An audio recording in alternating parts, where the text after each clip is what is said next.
Hi, this is Surga Sriram, cricket analyst. ఒక సన్నివేశాన్ని చూస్తే మన ఆస్ట్రేలియాలో జరిగిన సన్నివేశాన్ని చూస్తే ఏం కర్మరా బాబు ఇండియా టీంకి అని చాలామందికి అనిపిస్తుంది. కారణం ఏంటంటే ఇండియా ఫాలో ఆన్ సిచ్యువేషన్లో ఉన్నప్పుడు ఆకాశ్దీప్ ఒక 4 కొట్టంగానే అక్కడితో ఫాలో ఆన్ ప్రమాదాన్ని భారత్ తప్పించుకుంది, ఇండియా టీం తప్పించుకుంది. సరే, అందరూ స్టేడియంలో ఉన్న ఇండియన్ ఫ్యాన్స్ అందరూ కూడా చప్పట్లు కొట్టారు, ఫాలో ఆన్ తప్పించుకున్నందుకు సంతోషించారు, ఓకే. కానీ క్రికెటర్స్, అంతర్జాతీయ స్థాయి క్రికెటర్స్, అలాగే ఈ దేశాన్ని చాలా సందర్భాల్లో గర్వపడేలాగా చేసిన cricketers, even last time WTC final దాకా ఇండియా టీంని తీసుకొచ్చిన క్రికెటర్స్, అట్లాంటి టీము ఒక టీం మీద ఫాలో అని తప్పితే చప్పట్లు కొట్టడమే కాకుండా ఆల్మోస్ట్ పండగ చేసుకున్నంత పని చేశారు. యాక్చువల్గా వీళ్ళు చేయవలసిన పని ఏంటి? గెలవాలి, గెలవడానికి ప్రయత్నం చేయాలి. గెలవడానికి ప్రయత్నం చేయకుండా 5కి 10కి అవుట్ అయిపోయి వచ్చేసిన వాళ్ళందరూ లాస్ట్లో ఉన్న టైలెండర్స్లో ఉన్న ఆకాశ్దీప్ 4 కొడితే దానికి చప్పట్లు కొట్టేసి ఆనందపడిపోయి మ్యాచ్ గెలిచినంత ఆనందపడిపోయారు, అసలు సిరీసే గెలిచినంత ఆనందపడిపోయారు. ఇట్లాంటి దౌర్భాగ్యమైన పరిస్థితి ఇండియా టీంకి వచ్చిందా? చివరికి ఇంకా రాబోయే రోజుల్లో చూస్తే ఎవరన్నా ఒక 10 కొడితే కూడా సెంచరీ కొట్టినంత ఆనందపడిపోయి అందరూ లేచి చప్పట్లు కొట్టే పరిస్థితిలాగా దిగజారిపోయే పరిస్థితి కనపడుతున్నాయి ఇండియా టీంకి.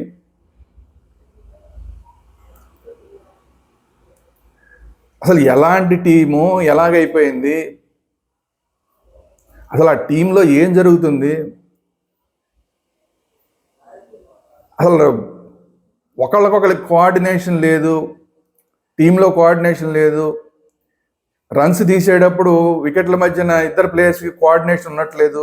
మన రోహిత్ శర్మ విషయం చూసాం, రన్కి పిలిస్తే రోహిత్ శర్మ రాకుండా లేట్ చేశాడు, చివరికి ఆల్మోస్ట్ అవుట్ అయిపోయినంత పని అయిపోయింది. ఏదో అక్కడ కమిన్స్ బాల్ని పిక్ చేయడంలో లేట్ చేశాడు కాబట్టి బతికిపోయాడు. అంటే ఒకళ్ళ మధ్య, ఇద్దరు ప్లేయర్స్ మధ్య కమ్యూనికేషన్ లేదు, టీంలో ప్లేయర్స్ మధ్య సరైన అవగాహన లేదనేది క్లియర్గా కనిపిస్తోంది. అందులో లేటెస్ట్గా రవిచంద్రన్ అశ్విన్ సిరీస్ మధ్యలో రిటైర్ అయిపోయిన ఉదంతం ఏదైతే ఉందో అది ఒక ప్లేయర్ని ఎంత దారుణంగా హ్యూమిలియేట్ చేస్తే టీంలో అలా సిరీస్ మధ్యలోంచి వెళ్ళిపోయి ఉంటాడు. నేను రిటైర్ అయిపోతున్నానని చెప్పి, నేను ఈ మ్యాచ్ ఆడినాను, వచ్చే మ్యాచ్ ఆడినాను వెళ్ళిపోవడం కాదు, ఏదో వంకపెట్టి వెళ్ళిపోవడం కాదు, ఏకంగా రిటైర్మెంటే ప్రకటించేసి మొత్తం అంతర్జాతీయ క్రికెట్కి రిటైర్మెంట్ ప్రకటించేసి ఇండియా తరఫున వెళ్ళిపోయాడు అంటే ఎంత స్థాయిలో హ్యూమిలియేట్ చేసి ఉంటారు. అలాంటి పరిస్థితులు ఇండియా టీంలో ఉండబట్టి చివరికి ఎంత దురదృష్టకరమైన పరిస్థితికి వెళ్ళిపోయిందంటే ఒక ఫాలో అని తప్పితే పండగ చేసుకునే పరిస్థితికి దిగజారిపోయింది ఇండియా టీం. ఈవెన్ అశ్విన్ వాళ్ళ ఫాదర్ కూడా ఒక స్టేట్మెంట్ ఇచ్చినట్టున్నాడు, మా వాడిని ఎప్పటి నుంచో హ్యూమిలియేట్ చేస్తున్నారు, ఆ హ్యూమిలియేట్ తట్టుకోలేక రిటైర్ అయిపోయాడని. ఎప్పటి నుంచో ప్లాన్ చేస్తున్నాడు, ఈ హ్యూమిలియేషన్ తట్టుకోలేక రిటైర్మెంట్ ప్లాన్లో ముందు నుంచే ఉన్నాడు మావాడు, ఆ హ్యూమిలియేషన్ ఇంక తట్టుకోలేక రిటైర్ అయిపోయాడని అశ్విన్ వాళ్ళ ఫాదర్ ఏదో స్టేట్మెంట్ కూడా ఇచ్చినట్టున్నాడు. అంటే చూడండి, అంటే అశ్విన్ అంటే తను హుందాతనంగా ఉంటాడు కాబట్టి ఆ హుందాతనం వల్ల ఏం మాట్లాడకుండా, మీడియా దగ్గర ప్రశ్నలు తీసుకోకుండా నేను రిటైర్ అయిపోతున్నాను అని మాత్రమే చెప్పి మీడియా దగ్గర నేను ప్రశ్నలు తీసుకోను అని చెప్పి వెళ్ళిపోయాడు.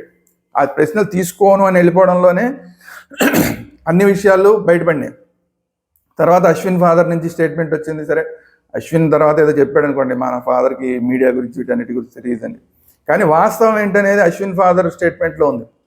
మా వాడిని బాగా హ్యూమిలియేట్ చేశారనేది. అశ్విన్ లాంటి ప్లేయర్ని హ్యూమిలియేట్ చేశారంటే ఎంత దారుణమైన పరిస్థితులు టీంలో ఉన్నాయి అనేది అర్థమవుతుంది. దానివల్లనే, అట్లాంటి పరిస్థితుల వల్లనే ఎవ్వరూ సరిగా ఆడలేదు. ఇది మన టీము అన్న ఫీల్ తోటి ఎవరు ఆడలేదు. మనం ఏమైనా సరే గెలవాలన్న తపన అసలు టీంలో కనిపించట్లా. ఎన్నిసార్లు చెప్పినా విరాట్ కోహ్లీ ఎక్కడ outside the off stump బాల్లో కెలికి అవుట్ అవుతున్నాడు. ఎక్కడ ఒక స్టంప్ కాదు, 2 స్టంపులు కాదు, 3 స్టంపులు కాదు, హాఫ్ స్టంప్కి కనీసం 5-6 స్టంపుల అవతల బాల్ని కూడా కెలికేసి అవుట్ అవుతున్నాడు. ఎందుకు జరుగుతుంది ఇదంతా? రోహిత్ శర్మ ప్యాట్ కమిన్స్కి వరుసగా అవుతున్నాడు, వరుసగా ఒకే ball, almost same kind of బాల్స్కి అవుట్ అవుతున్నాడు. ఆఫ్ స్టంప్ మీద పడి లోపలికి రావడం, అవుట్ సైడ్ ఆఫ్ స్టంప్ పడి లోపలికి కట్ అవడం, అట్లాంటి బాల్స్కి వరుసగా అవుట్ అవుతున్నాడు. ఎవరి దగ్గర కూడా టీమ్ స్పిరిట్ అనేది కనిపించట్లా. పోనీ అవుట్ అయిపోయిన తర్వాత, పోనీ వెళ్ళిపోయిన తర్వాత మనకి క్లియర్గా కనిపిస్తున్నాయి, టీవీల్లో కనిపిస్తున్నాయి. గౌతమ్ గంభీర్ చాలా గట్టిగా మాట్లాడడం రోహిత్ శర్మతోటి, అది కూడా మ్యాచ్ జరుగుతుండగా.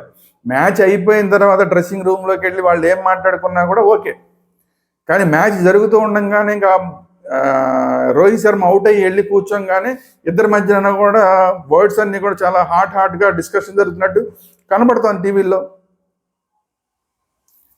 అంతకుముందు విరాట్ కోహ్లీ విషయంలో కూడా అలా జరిగింది. విరాట్ కోహ్లీ అవుట్ అయ్యి వెళ్ళినప్పుడు కూడా గౌతమ్ గంభీర్ పద్ధతి కరెక్ట్గా కనిపించలేదు.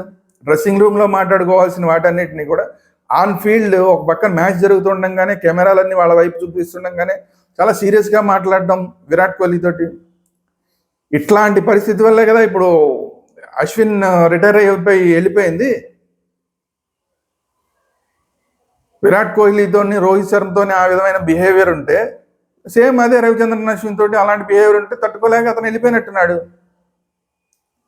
ఖచ్చితంగా ఈ మొత్తం వాతావరణం అంతా చెడిపోవడానికి ఇండియా చివరికి ఫాలో అని తప్పిందిరా బాబు అని చెప్పి పండగ చేసుకునే పరిస్థితికి వచ్చేంత దౌర్భాగ్య స్థితికి దిగిపోవడానికి కారణం గౌతమ్ గంభీర్ అనేది క్లియర్గా కనిపిస్తుంది. అసలు టెస్ట్ మ్యాచ్ అనేది టెస్ట్ మ్యాచ్ లాగా ఆడకుండా టెస్ట్ మ్యాచ్ని కూడా T20లాగా ఆడిద్దామని ప్రయత్నం చేయడం వల్ల ఇన్ని తిప్పలు. ఇది కూడా గౌతమ్ గంభీర్ తప్పే. ఆ మధ్య ఒక స్టేట్మెంట్ ఇచ్చాడు, ఒక రోజులో 400 కొడతాం మేము, 40 వికెట్లు తీస్తాము అని మాట్లాడాడు. 400 కాదు, 40 పరుగులకి ఆట 46 పరుగులకి ఆల్అౌట్ అయిపోయిన పరిస్థితి ఇండియా టీం. ఎవరు కూడా టెస్ట్ మ్యాచ్ లాగా ఆడట్లేదు. చూడండి, ఆస్ట్రేలియా వాళ్ళని చూసి నేర్చుకోండి టెస్ట్ మ్యాచ్ని ఎలా ఆడాలనేది. బాల్స్ని అవుట్ సైడ్ ఆఫ్ స్టంప్ బాల్స్ని వదిలేయడం ఎలాగా, వికెట్ల మీద వచ్చినా కూడా వికెట్ కన్నా హైట్లో వచ్చిన బాల్స్ని ఆస్ట్రేలియా లాంటి పిచ్చుల మీద వదిలేయడం ఎలాగా అనేది మన వాళ్ళకి రావట్లా. మన వాళ్ళు ఏదో అవతలాడు బౌలర్ బాల్ వేస్తే దాన్ని ఎట్టి పరిస్థితుల్లో ఆడాలన్నట్టే వెళ్తున్నారు, విడిచిపెట్టడం రావట్లేదు. టెస్ట్ మ్యాచ్ అంటే వాడు T20 కాదు, ప్రతి బాల్ ఆడాల్సిన పని లేదు. ఎంత ఆ బాల్ని వెల్ లెఫ్ట్ చేయడం కూడా ఆటలో ఒక భాగం. బాగా వెల్ లెఫ్ట్ చేయగలిగితే మంచి ఆటగాడి కింద కూడా లెక్క. అవి కనీసం అవన్నీ కూడా ఏమీ లేదు. మొత్తం అంతా కూడా బాల్ వేస్తే ఆడడానికి వెళ్ళిపోవడం, ఎడ్జ్లు ఇవ్వడం, స్లిప్పుల్లోకో కీపర్కో క్యాచ్ ఇచ్చి వెళ్ళిపోవడం. కాబట్టి ఆట తీరు, టెస్ట్ మ్యాచ్ ఆట తీరు అంతా కూడా పూర్తిగా పోయింది. సో ఈ పరిస్థితి అంతటికి కారణం గౌతమ్ గంభీర్ ఖచ్చితంగా బాధ్యత వహించాల్సిన పరిస్థితులు ఖచ్చితంగా రాబోయే రోజుల్లో వస్తాయి. ఇక్కడి నుంచైనా గంభీర్ తన పద్ధతి మార్చుకుని టీంని సరైన విధానంలో నడిపించి, తనేదో వాళ్ళ మీద ఏదో ఏమంటారు హిట్లర్ లాగా ప్రవర్తించడం కాకుండా అందరి మధ్య కూడా సమన్వయాన్ని తీసుకొచ్చి అందరికీ కూడా మంచి ఉత్తేజాన్ని తీసుకొచ్చేలాగా గంభీర్ చేయాలి తప్ప హిట్లర్ లాగా బిహేవ్ చేస్తే సీనియర్ బ్యాట్స్మెన్లతోటి సీనియర్ ఆటగాళ్ళతోటి కష్టమైపోతుంది. వాళ్ళు టీమ్ స్పిరిట్ ఉండకుండా డిటాచ్ అయిపోయే ప్రమాదం ఉంది. డిటాచ్ అయిపోతే ఇలాంటి పరిస్థితులే వస్తాయి చివరికి.